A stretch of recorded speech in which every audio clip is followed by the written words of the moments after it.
This is Aaron Suttonville with RDS Lawn Care, and I'm showing you a video real quick.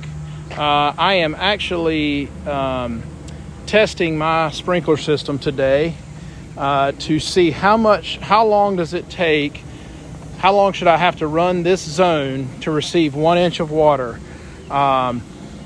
per week in my yard. Remember, we want to get an average of 1 inch to 1.5 inches of water per week.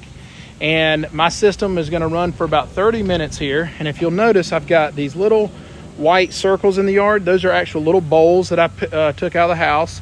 They're little styrofoam bowls. And I'm actually set those throughout the yard. And I am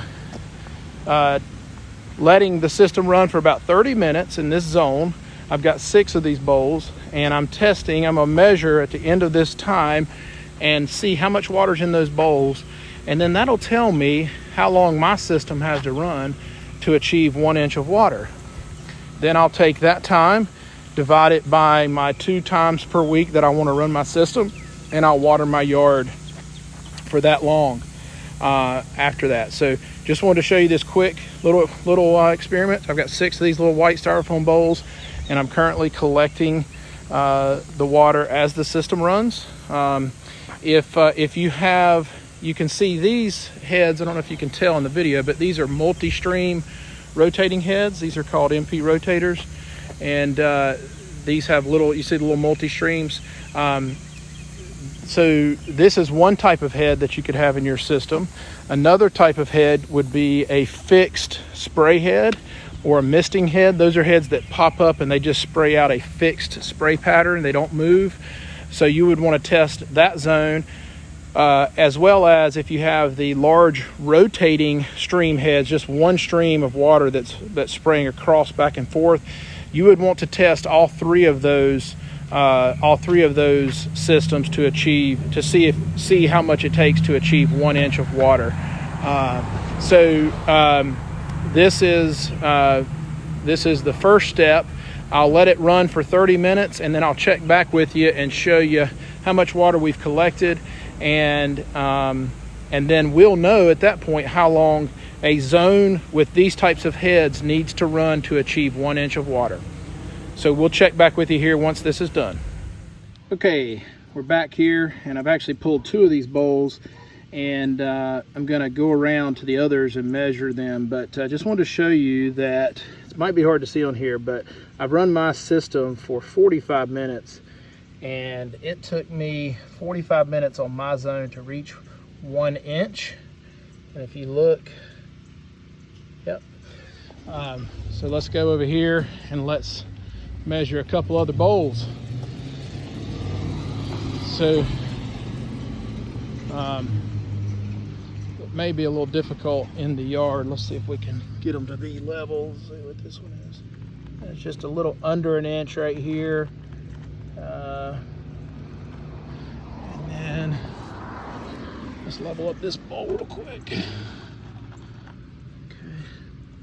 and this is going to get us, that one's right at 1 inch, and this bowl here, let's see if we can get it a little more level. Okay, so, and that bowl is right at 1 inch. So as you can see, I ran this zone for 45 minutes and I achieved 1 inch of water in that 45 minutes. And so we can run this particular zone for half that time to achieve about 1/2 inch. And then we can run it again later in the week for the other half to get the full 1 inch. And we say 1 inch of water per week. May need a little bit more than 1 inch of water as we get into the really hot periods of the summer. So, you know, if you were to double that time, 20-22 minutes in this particular case is going to reach approximately 1/2 inch of water. So if I got really stressed with only doing 1 inch of water per week, I may add an additional time or bump that time up and put double the duration on that. So that is the way you tell.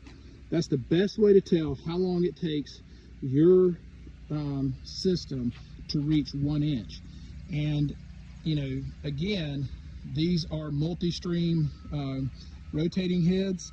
It would take a fixed spray head less time than that because it does not move, and it may take a single stream. You know, again, the single stream is moving back and forth in one stream. Rotating head, it may take it a little longer to reach 1 inch. So you know, the amount of pressure your system has, all those things factor into how much water your system puts out. So do not go and set your timer based on what I just did in my yard, because that may not be what your yard needs. It could be too much or not enough. So I just wanted to show you what it would take to properly calibrate your system to put out 1 inch of water for every week. If you have any additional questions, please reach out to us and let us know. We'd be happy to try and help you answer those. But this is the proper way to calibrate your system to determine how much water does your system put out per zone. Thank you so much.